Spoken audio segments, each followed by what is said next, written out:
नमस्कार, सुदर्शन न्यूज में आपका स्वागत है। मैं हूं मुकेश कुमार। तालिबान रिटर्न्स के दूसरे एपिसोड में आज हम बात करेंगे अफगानिस्तान में तालिबान के रोड मैप की। सरकार चलाने के लिए उनके 5 प्रमुख चेहरों को दिखाएंगे और आपको अफगानिस्तान के तालिबानी चेहरे की क्या तस्वीर होगी, उस तस्वीर के बारे में ही बताएंगे। लेकिन सबसे पहले देखते हैं कि अब तक के अपडेट्स क्या है, क्योंकि जब से तालिबान ने कब्जा किया है उसके बाद से लगातार अपडेट्स आ रहे हैं। हमारे टेलीविजन स्क्रीन पर आप देख रहे हैं कि क्या क्या अपडेट्स हैं।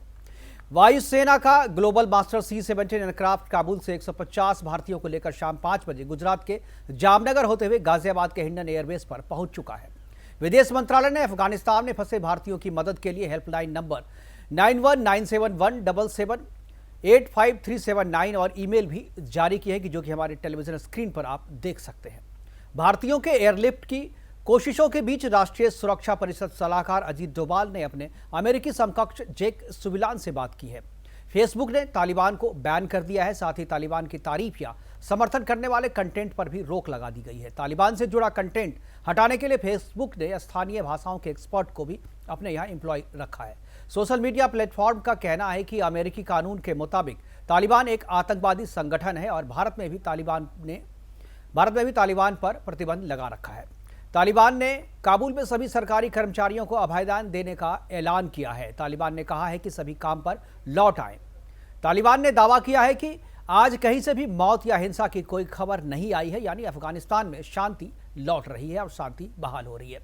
तालिबान की तरफ से ऐसी तस्वीर भी जारी की जा रही है जिसमें यह दिखाने की कोशिश हो रही है कि लोग खुश हैं और उनका स्वागत कर रहे हैं।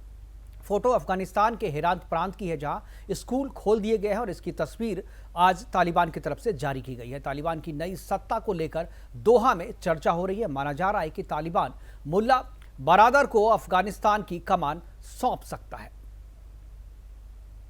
तो ये तालिबान के कुछ अपडेट्स थे और ज्यादा अपडेट्स के लिए आज हिंडन एयरबेस पे जब विमान पहुंचा 150 भारतीयों को लेकर के यहां पे, तो उसको कवर करने के लिए हमारे संवाददाता नमित त्यागी वहां पर गए थे।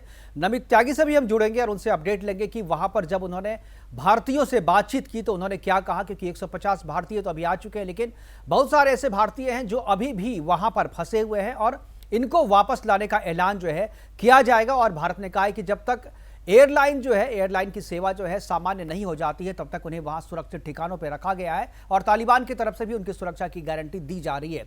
न सिर्फ भारतीय बल्कि दूसरे जो भी विदेशी नागरिक वहां पर हैं उन सभी की सुरक्षा की गारंटी अभी तालिबान ने कही। हालांकि तालिबान पर लोगों का विश्वास नहीं है, लेकिन सच तो यही है कि अभी उनको वहीं तालिबान के शासन के भीतर ही रहना होगा। अब आपको बता दें कि 20 साल पहले एक घटना है कि 20 साल पहले आइसक्रीम खाने के लिए अपने चेहरे से बुर्का उठाने के कारण जिस महिला को कोड़े मारने की सजा हुई थी, उसकी चश्मदीद रही उसकी बेटी अब 26 साल की हो गई है, लेकिन उसकी आंखों में खौफ का वो मंजर आज भी जिंदा है। 20 साल बाद एक बार फिर से उसे सामने उसके वही खौफनाक दिन दिखाई दे रहे हैं। 20 साल पहले जिस अमेरिका ने अपनी सैन्य ताकत के बूते तालिबान को सत्ता से बेदखल कर लोकतंत्र की बहाली की थी, उसी अमेरिका ने अफगानिस्तान छोड़ने के 10 दिनों के भीतर ही तालिबान में फिर से कब्जा कर लिया। अफगानिस्तान में तालिबान की सत्ता फिर से लौट आई है। तालिबान कोई राजनीतिक या सामाजिक संगठन नहीं बल्कि आतंकवादियों का एक संगठन है जो अब देश चलाने के लिए दुनिया के सामने अपनी पहचान बदलने की कोशिश में लगा हुआ है। अफगानिस्तान के राष्ट्रपति भवन और संसद समेत सभी सरकारी इमारतों पर तालिबान ने कब्जा जमा लिया है और इस कब्जा जमाने के बाद अफरा तफरी का जो माहौल पूरे अफगानिस्तान में बना है, तालिबानियों ने उसे व्यवस्थित करने की कोशिश भी शुरू कर दी है। सरकार की कमान जिन तालिबानियों के हाथ में होगी उसका नाम सामने आया है। कोई फतवा जारी करने का मास्टरमाइंड है तो कोई आत्मघाती हमले का मास्टरमाइंड है। कोई आतंकी संगठन तालिबान के फाउंडर का बेटा है तो कोई जो है इसी तरह की आतंकी घटनाओं का सरगना है। ये हम ग्राफिक्स के जरिए आपको बताते हैं कि तालिबान ने जो घोषित की है अपने शासक, उसके पीछे जो चेहरा आपको दिख रहा है उसके पीछे का असली परिचय क्या है। अमीर अल मोमिनीन मौलवी हिबतुल्लाह अखुंदाजा प्रमुख राजनीतिक, धार्मिक और सैन्य मामलों के प्रमुख होंगे और इनको जो सरकार आएगी उस सरकार में ये प्रमुख रूप से रहेंगे, सबसे आगे यानी लीडर की भूमिका में रहेंगे। आमिर अल मोमिनीन मौलवी हिबतुल्लाह अखुंदाजा प्रमुख जो हैं वो तालिबान की सरकार के प्रमुख होंगे।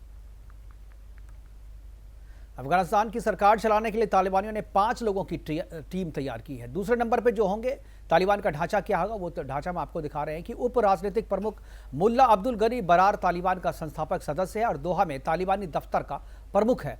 ये सरकार, जो नई सरकार, जो रोड मैप बनाया जा रहा है, उस सरकार के रोड मैप के हिसाब से ये प्रमुख चेहरे होंगे जो तालिबान की सरकार को चलाएंगे। उप प्रमुख मुल्ला मोहम्मद याकूब, जिसकी तस्वीर अभी सोशल मीडिया पे उपलब्ध नहीं है, तालिबान संस्थापक मुल्ला उमर का बेटा है और तालिबानी ऑपरेशन का संचालक है और सरकार चलाने में इसकी प्रमुख भूमिका होगी। उप प्रमुख सराजुद्दीन हक्कानी नेटवर्क का प्रमुख है और इसका चेहरा भी सोशल मीडिया पर अब तक सामने नहीं आया है। ये वो चेहरे हैं जो अब तक वहां पर तालिबानी ऑपरेशन को चला रहे थे और अब सरकार वहां पर चलाएंगे। प्रमुख न्यायाधीश मुल्ला अब्दुल हकीम तालिबान न्याय व्यवस्था संचालक होंगे और दोहा तालिबानी दल का ये प्रमुख रह चुके हैं।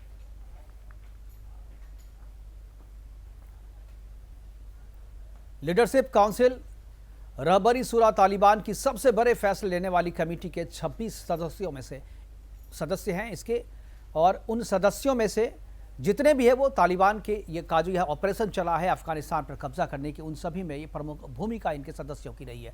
तालिबानी आयोग इसके प्रमुख अलग अलग विभागों को देखेंगे और सेना प्रमुख, खुफिया विभाग के अलावे रक्षा,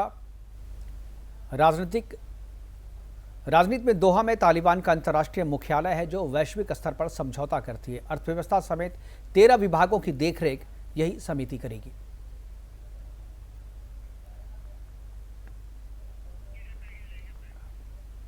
कौन सा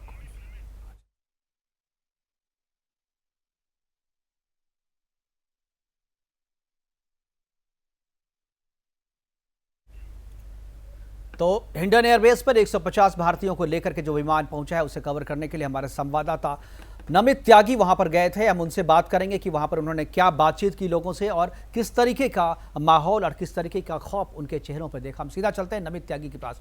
नमित, क्या अपडेट्स है? आप सुबह से आप लगे हुए थे हिंडन बेस पे और वहां पर लंबे इंतजार के बाद आज शाम 5 बजे विमान जब पहुंचा तो उनके परिवार के लोग, जो लोग अफगानिस्तान से लौट के आ रहे थे, उनको यहां रिसीव करने के लिए उनके परिवार के लोग भी पहले से वहां पर मौजूद थे। आपके पास क्या जानकारी है? क्या आपकी लोगों से बातचीत हुई है, उनके रिश्तेदारों से बातचीत हुई है? उनकी पहली प्रतिक्रिया क्या थी? देखिए, बिल्कुल अभी से कुछ समय पहले ही जो C-17 ग्लोबमास्टर है, जो वायुसेना का विमान है, वो भारतीय लोगों को लेकर काबुल से यहाँ हिंडन एयरफोर्स स्टेशन पहुँचा है और यहाँ पर तमाम देख सकते हैं कि बाहर मीडिया का जमावड़ा है और साथ ही साथ जो परिवार के जो लोग यहाँ पर पहुँचे हैं उनका जमावड़ा है। फिलहाल बात करें तो जो एयरबेस पर C-17 पहुँचा है, यहाँ पर अब अंदर हालांकि आधे से 1 घंटा हो गया है, धीरे धीरे उन लोगों को बाहर निकाला जा रहा है। कुछ देर पहले ही जो भारतीय दूतावास के राजदूत हैं वो यहाँ से निकले हैं और उसके बाद 8 टंडन जो कि राजदूत हैं वो यहाँ से निकले हैं। इसके बाद धीरे धीरे जो 120 भारतीयों को लेकर यहाँ पर विमान पहुँचा है उनका यहाँ से निकलना शुरू हुआ है। हालांकि कुछ फैमिलीज से हमारी बातचीत हुई है, उनका ये कहना था कि हम काफ़ी वहाँ पर डरे हुए थे जो हालात काबुल एयरपोर्ट पर थे, क्योंकि लगातार वहाँ पर फायरिंग हो रही थी, अफरा तफरी का माहौल था और पिछले 3 दिनों की जो तस्वीरें अफगानिस्तान की अलग अलग शहरों से निकल कर आई है, वहाँ पर ये लोग काफ़ी डरे हुए, सहमे हुए थे। और अभी भी इन्होंने ये भी जानकारी हमें दी है कि अभी भी काफ़ी ज़्यादा संख्या में जो भारतीय लोग हैं वो वहां पर मौजूद हैं और ऐसे में भारत सरकार जो है उनको निकालने के लिए कई योजनाएं बना रही है। क्योंकि अब कल और आज की बात करें तो विदेश मंत्रालय और सिविल एविएशन मंत्रालय की भी कई बैठकें हो चुकी हैं। सुबह हमने देखा कि होम मिनिस्ट्री की तरफ से एक जो इमरजेंसी वीजा की नई कैटेगरी बनाई गई है, क्योंकि जितने लोग अफगानिस्तान से भारत पहुंच रहे हैं उनके लिए वीजा का कितनी जल्दी इंतजाम किया जाए, इसको लेकर भी गृह मंत्रालय ने एक इमरजेंसी वीजा की कैटेगरी बनाई है। बावजूद उसके यहाँ पर जितने लोग पहुंच रहे हैं उनका ये कहना है कि भारत सरकार की तरफ से हमें पूरी सुरक्षा दी जा रही है। और अब यहाँ पर सवाल ये है कि आखिर वहाँ पर बाकी और जो भारतीय फंसे हैं, क्योंकि जो वीडियो वहाँ से वायरल हो रहे हैं, एक अफगानिस्तान के एक शहर की जो फैक्ट्री की वीडियो वायरल हो रही है जहाँ पर उत्तर प्रदेश के कई कर्मचारी फंसे हुए हैं, उनको निकालने के लिए भी भारत सरकार नई योजना बना रही है। क्योंकि सुबह अगर हम बात करें, जब जामनगर के अंदर C-17 ग्लोबमास्टर लैंड हुआ था, वहाँ पर फ्यूलिंग की प्रक्रिया पूरी की गई थी, तो वहाँ पर जो भारतीय लोग थे, जो ITBP के जवान थे जो कि इस C-17 ग्लोबमास्टर में आए हैं, 4 पत्रकार भी आए हैं जो कि फ्रीलांस जर्नलिस्ट हैं। इसके अलावा जो वहाँ पर दूतावास के बाहर जितने भी ITBP के जवान थे उनको यहाँ पर लाया गया है एयरलिफ्ट करके। उनसे भी मेरी बातचीत हुई, उनके परिवार वालों से बातचीत हुई। उनका ये कहना है कि अभी भी काफ़ी संख्या में वहाँ पर भारतीय जो लोग हैं वो फंसे हुए हैं। तो ऐसे में भारत सरकार के सामने चुनौती ये है कि उन लोगों को सुरक्षित कैसे एयरलिफ्ट करके भारत लाया जाए। बिल्कुल नमित, शुक्रिया अपडेट देने के लिए। आप लगे रहिए लगातार और जो जानकारी आप दे रहे हैं काफ़ी महत्वपूर्ण जानकारी है और मुझे लगता है कि इस तरीके की जानकारी लगातार आएगी। हर एक देश जो है अफगानिस्तान से अपने नागरिकों को सुरक्षित वापसी के लिए इंतजाम कर रहे हैं। लगातार हर एक देश से, विश्व के सभी देश लगे हुए हैं कि अफगानिस्तान में जो भी नागरिक उनके फंसे हुए हैं उनको किस तरह सुरक्षित वहां से वापस निकाला जाए। हमारे साथ सूर्य प्रकाश जी हैं, विदेश मामलों के जानकार हमारे साथ जुड़ गए हैं। सूर्य प्रकाश जी, आपका स्वागत है सबसे पहले। और हम जानना चाहेंगे कि जिस तरीके की सिचुएशन है अभी, हालांकि तालिबान ने अब पूरे तरीके से कब्जा जमा लिया है और अब वो इमेज मेकओवर में लगे हुए हैं। अब वो जिस तरीके से 5 चेहरों को सामने किया है कि अब एक रोड मैप बनाने की तैयारी कर रही है तालिबान की, वहां पर सरकार और सत्ता को कैसे चला जाए। हालांकि उनके पास एक्सपीरियंस है, उन्होंने 2020 साल पहले 2001 तक है उन्होंने सत्ता चलाई है, सरकार चलाया है। क्या आपको लगता है कि जो बातें तालिबान अभी कह रहा है विश्व समुदाय से, क्या वो भरोसे करने के लायक है? क्या उस पर भरोसा किया जा सकता है? जिस तरीके से सुरक्षा की गारंटी दे रहा है तालिबान, और खासतौर पे महिलाओं के बारे में जो चेतावनी दी है और जो सरकार के कर्मचारी हैं उनको अभयदान दिया है और कहा है कि वो आकर के दोबारा काम शुरू करें सरकारी ऑफिसों में।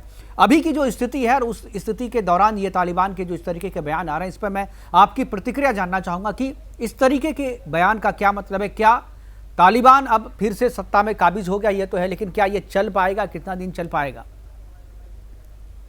जी, पहले तो 2 वीक पहले जी। जिस तरह की जो अफगानिस्तान में जिस तरह की एक तरीके से सत्ता पर कब्जा करने की जो कोशिश की गई तालिबानों की तरफ से, और वो सफल भी हुए, वो बहुत ही विभत्स और खतरनाक है पूरे विश्व के लिए, सिर्फ अफगानिस्तान के लिए नहीं, पूरे विश्व के लिए है। और जिन संगठनों ने किया है या जिन लोगों जो शीर्ष नेता हैं तालिबानी जो लीडर्स हैं, जिन्होंने इस तरह की चीजों को अख्तियार किया और जिस तरह की काम किए हैं, वो उस पे बिल्कुल ही भरोसा नहीं किया जा सकता है। इनका एक पुराना इतिहास रहा है, 2001 से की बात कर रहे हैं कि उन्हें एक शासन या सत्ता चलाने का एक अनुभव है, लेकिन ये अनुभव देखिए कि कितना खतरनाक था। ये अनुभव उस तरीके के हैं कि उस समय महात्मा बुद्ध की जो प्रतिमाएं थी उनको बम से उड़ा दिए गए थे। हाँ, उस छोटी सी बच्ची को महज मारा गया था, या महिलाओं के ऊपर तमाम जो है एक तरीके से रोक लगाई गई थी, उनकी आजादी पर कहीं ना कहीं शरीयत कानून और तमाम तरह की चीजों को लागू किया गया है। तो तालिबान का जो बेस है, जो जिस तरीके के जिन चीजों को लेकर वो चलते हैं, उस पर बिल्कुल ही विश्वास नहीं किया जा सकता है कि वो लोकतंत्र पे विश्वास करते हैं। हथियारों के बल पे उन्होंने अफगानिस्तान पे कब्जा जमाया है, हथियारों के बल पे कि ये खौफ है कि आज विश्व के तमाम देश जो हैं अपने लोगों को बुला रहे हैं। तो कहीं ना कहीं ये आतंक का जो साया है वो पूरे अफगानिस्तान में छाया हुआ है, और वो बेशक से इमेज बिल्डिंग करने की कोशिश करेंगे, अपनी ओर से एक प्रयास करेंगे कि हम एक तरीके से ये हमें मान लिया जाए कि नहीं साहब, हमने ऐसा कुछ नहीं करने वाले। लेकिन जो खौफ है लोगों में, या जिस तरह की खबरें आ रही हैं, वो उससे ये साफ जाहिर होता है कि तालिबान में इनकी सत्ता लंबे समय तक नहीं चल सकती और विश्व के तमाम देशों को इसमें हस्तक्षेप करना चाहिए। जी मुकेश जी। बिल्कुल, आपने सही कहा, विश्व के तमाम देशों को हस्तक्षेप करना चाहिए। लेकिन एक चीज मैं सूर्य प्रकाश आपसे जानना चाहूंगा कि जिस तरीके से आधी आबादी वहां पर चिंतित है, मैं महिलाओं की बात कर रहा हूं जो अफगानिस्तान में है, और आधी आबादी के साथ उनका सलूक कैसा होता है और किस तरीके से जब पिछले शासनकाल में उन्होंने कैसा सलूक किया था, वो पूरी दुनिया देख चुकी है। बावजूद इसके वो फिर से तालिबान जो है सत्ता पे काबिज है, और इसके लिए जिम्मेदारी अगर आप किसी को तय करना चाहें कि इसके लिए जिम्मेदार कौन है, तो वो किसी का नाम, जिसका भी नाम ले वो किसी दूसरे का नाम आपके सामने कर देता है। आप अमेरिका को कहें तो वो कहेगा पाकिस्तान इसके लिए जिम्मेदार है, इसके लिए जो तालिबान अफगानिस्तान की जो सरकार थी वो इसके लिए जिम्मेदार है। अगर आप पाकिस्तान से कहें तो पाकिस्तान कहेगा जो अमेरिका जिम्मेदार है, अमेरिका कहेगा चीन जिम्मेदार है, चीन कहेगा पाकिस्तान है, भारत है। आखिर जिम्मेदारी किसकी है विश्व समुदाय में? आखिर किसी की जिम्मेदारी भी तो तय होनी चाहिए। अगर अमेरिका का जो रोल था, क्या आपको लगता है कि अमेरिका ने उस भूमिका को अच्छे से निभाया? ये स्पष्ट है कि कोई भी देश ये जिम्मेदारी तो नहीं ले सकता कि तालिबान को उन्होंने समर्थन दिया है, चाहे वो रसिया हो या अमेरिका हो, पाकिस्तान हो, चाइना, वो सब लोग एक सिरे से खारिज करेंगे। इसमें सबसे जो महत्वपूर्ण भूमिका है यो यूएन की है। यूएन को हस्तक्षेप करना चाहिए, और अमेरिका समेत, अमेरिका एक देश है ना कि देशों का संगठन है, तो हमें ये देखना होगा कि यूएन की इसमें सबसे बड़ी भूमिका है कि वो किस तरीके से इस मामले को लेकर गंभीरता से लेते हुए आगे बढ़े। दूसरी बात यह कि जो प्रभावशाली या शक्तिशाली देश हैं, चाहे वो जैसे जर्मन को ही देखिए, जर्मन ने अभी उन्होंने कहा कि हम अपनी जो है जो भी विदेशी जो सेवा एक तरीके से हम विदेशी जो सहायता दे रहे थे वो बंद कर देंगे अफगानिस्तान को। तो इस तरह के तमाम देश, दुनिया के जो देश हैं, एक तो उनको इस तरह के रुख अख्तियार कर लेना चाहिए कि हम इनके साथ संबंध नहीं रखेंगे, ना ही किसी तरीके की सहायता देंगे। दूसरी बात ये स्पष्ट है कि कोई भी देश, चाहे वो अमेरिका हो, पाकिस्तान हो या चाइना हो, वो ये बिल्कुल नहीं कहेगा कि साहब हमने समर्थन दिया हुआ है और तालिबान का उसके जो तालिबानी जो लोग हैं, जो आतंकी संगठन है, उनको हम एक तरीके से समर्थन देते हैं। लेकिन उनका कहीं ना कहीं हिडन एजेंडा ये रहता है कि वो समर्थन देते हैं और देते भी रहेंगे, क्योंकि उनका बुनियाद एक ही तरह की चीजों से बनी हुई है, एक ही मजहब और एक ही तरह की बातों को लेकर वो चलते हैं।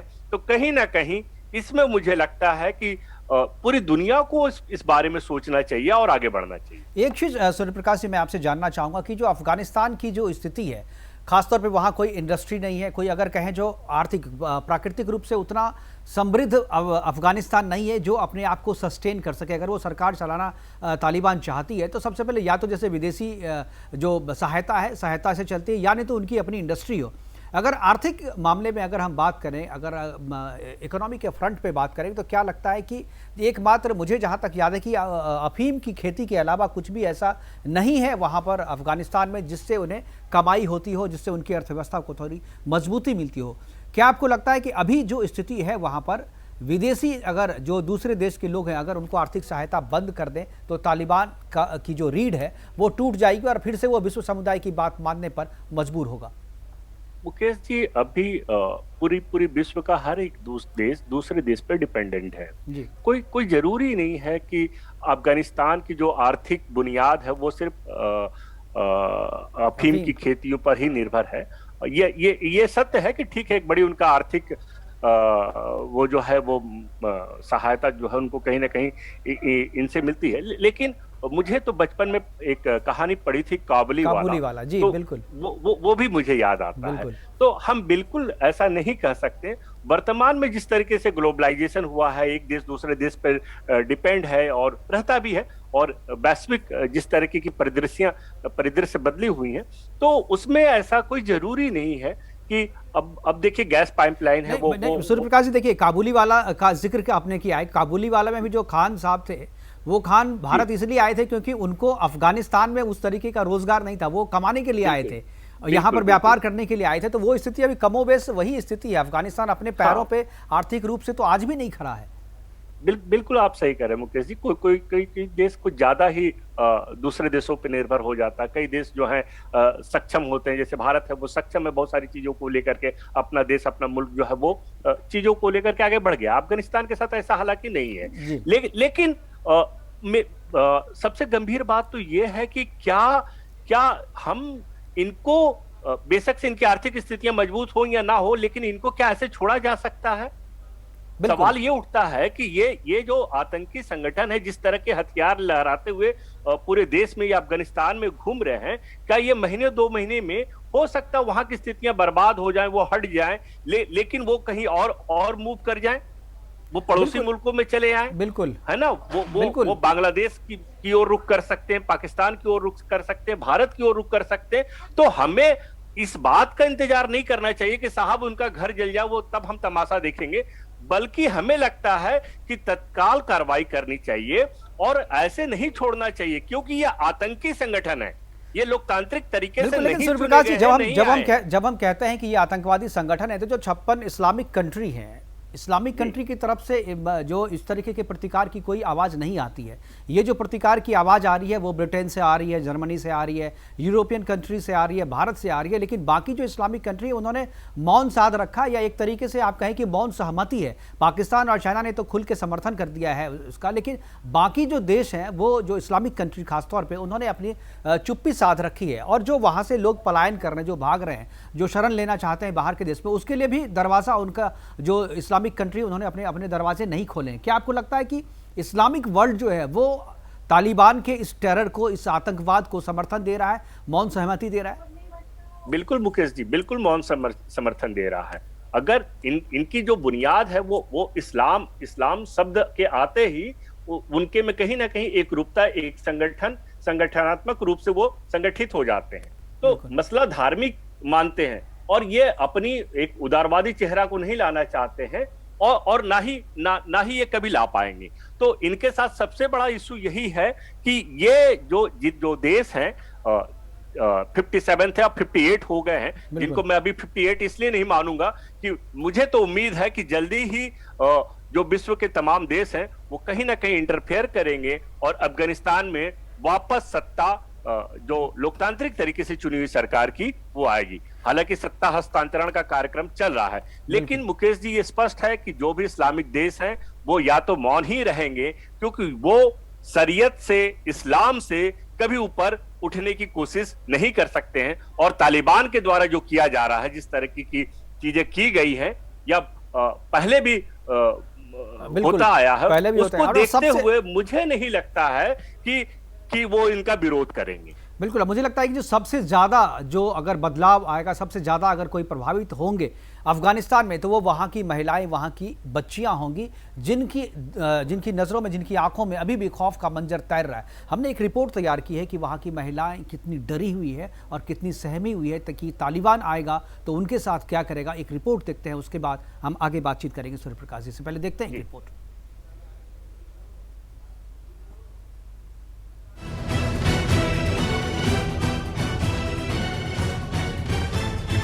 अफगानिस्तान में तालिबान का शासन स्थापित होने के बाद से हालात अस्थिर हो चुके हैं। काबुल एयरपोर्ट पर देश छोड़ने के लिए आतुर लोगों की भीड़ लगी है। इस बीच औरतों, खासकर कम उम्र की लड़कियों में एक अलग तरह का डर देखने को मिल रहा है। इंटरनेशनल मीडिया से कई ऐसी खबरें सामने आ रही है जिनसे पता चलता है कि तालिबानी शासन में औरतों पर नए तरह का खतरा मंडरा रहा है। अफगानिस्तान में कई जगहों पर ब्यूटी पार्लर और शोरूम्स में लगे महिलाओं के पोस्टर को हटाया जा रहा है। साथ ही महिलाओं की तस्वीरों को हटाने के लिए उन पर सफेद रंग चढ़ाया जा रहा है।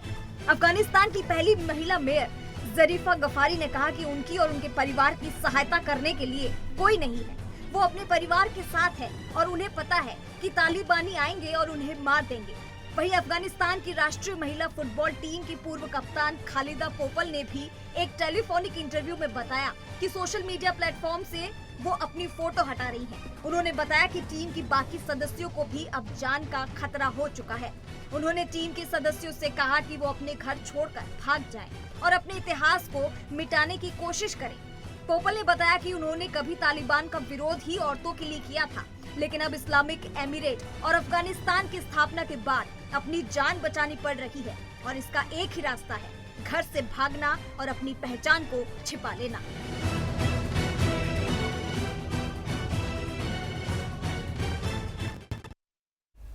तो अफगानिस्तान में यदि सबसे खराब, सबसे खौफनाक और सबसे डरावना चेहरा अगर किसी के सामने कोई चीज़, कोई मंजर नज़र आ रहा है किसी के सामने, तो वो है वहाँ की महिलाएं, वहाँ की औरतें। हमारे साथ सूर्य प्रकाश जी, क्या आपको लगता है कि आधी आबादी, 48% आबादी वहाँ महिलाओं की है और आधी की आधी आबादी के साथ ये खतरा है?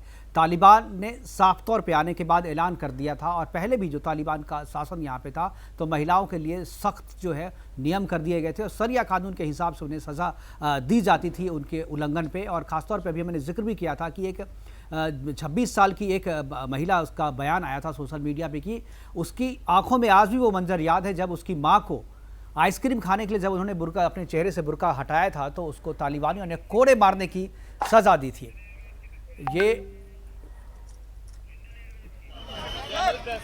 तो उस तरीके का चेहरा आज भी है। क्या आपको लगता है कि विश्व समुदाय को कम से कम महिलाओं के लिए ये चीज़ एश्योर करना चाहिए, तालिबान से बात करनी चाहिए कि आप कम से कम महिलाओं के प्रति जो है नरमी बरतें और उनको उन तरीकों से ट्रीट ना करें जैसा कि आप पहले से करते आए हैं? कि अभी तालिबान की तरफ से जो भी आतंकी संगठन है, उन लोगों ने महिलाओं को लेकर के अलग अलग तरीके की बयान जारी किए। हालांकि उसमें ये उन्होंने दिखाने का प्रयास किया है कि हम महिलाओं को लेकर बड़े उदार हैं और उस तरह के नजरिया नहीं रखते हैं।